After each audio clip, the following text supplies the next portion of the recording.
You're listening to Heritage Radio Network.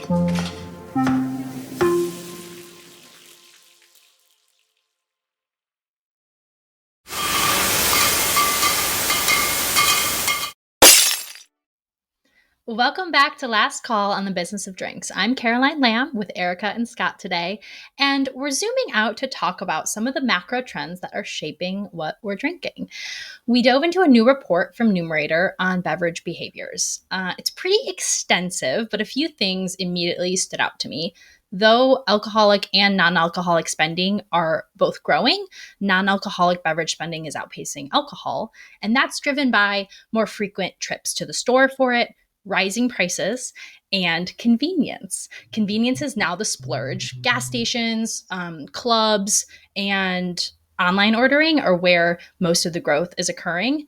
And even though 56% of shoppers now say that price is the number one factor in their beverage buying decision, convenience stores are the fastest growing. And obviously, you're paying more at a convenience store than at really any other store. So I couldn't help but speculate this has a little something to do with a trend I've been following called little treat culture, which is sort of a TikTok term, but it's something that Gen Z and millennials partake in. It's the afternoon matcha.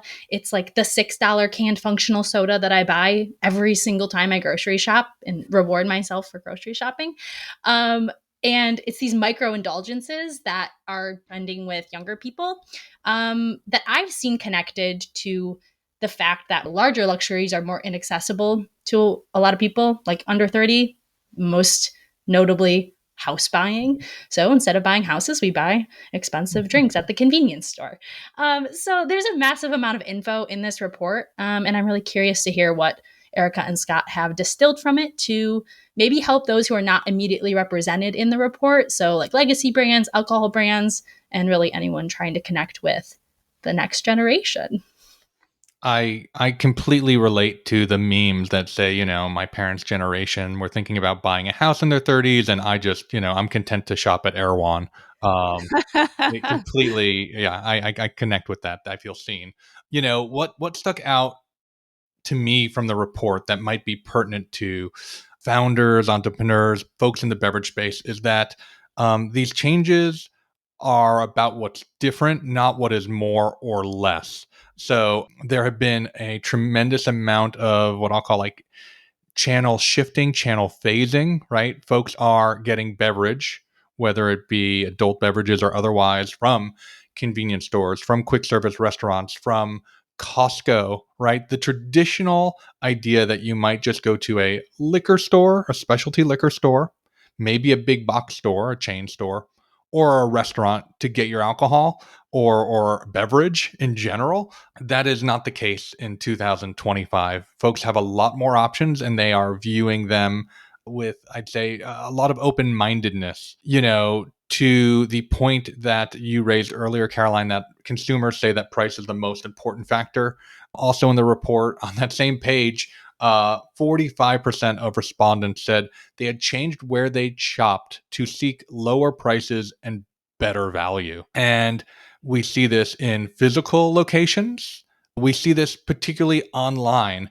I was amazed to find out that Walmart.com surpasses Amazon when it comes to the delivery of non-alcoholic beverages. And, this is my own blind spot more than anything else, but it certainly is not, I think, the first thing people think of when they think of online beverage retailing is Walmart.com.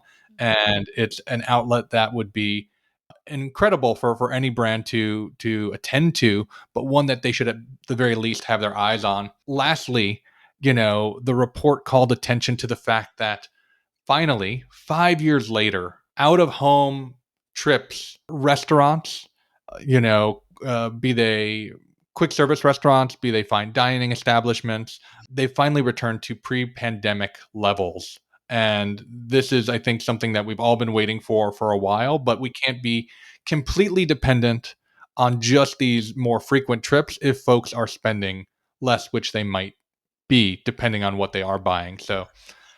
So much to unpack. It's a 50-something page report, but there were a lot of takeaways. And I know, Erica, you kind of really focused on what folks can learn and take away and apply to what they're doing. Yeah, absolutely. And worth noting that the Numerator survey was based on more than 2,000 respondents across the United States. They had some really great actionable insights that they encapsulated that we wanted to make sure brands knew about. One of them is, to understand the varying state of value, right? So consumers, like we've just discussed, they're increasingly shopping in value-driven and convenience-oriented channels. That might be online, club, dollar stores, gas stations, convenience stores. But each of these channels offers a distinct interpretation of value that could be low unit prices in dollar stores or like bulk savings in clubs. So, understanding that and knowing that, consumer behavior is fragmenting across these environments. And so brands really do have to adapt their retail strategies to meet these varying expectations, and just knowing that there may need to be some differentiation in strategy between store types. So the actions they called out for brands and retailers is to win shelving space by offering large count SKUs in clubs for stock up missions and small low cost packs in dollar stores to maintain accessibility. Their second action was to incentivize trips in C-store and online environments by tying convenience with limited time value offers. So, like grab and go discounts or delivery bundles. And then a separate set of takeaways was around rising to the out of home occasion. So we know consumers are returning to mobile routines, and beverages tied to on the go occasions like energy drinks or sodas or bottled water are all gaining share. And food service plays a strong role in shaping brand preferences, especially among heavy QSR spenders. So that's an important channel where there's opportunity. So, they say, look, by combining these convenient packaging and strategic partnerships, brands can really reignite their relevance for consumers. They can drive trial, they can extend their influence across both restaurant and retail environments.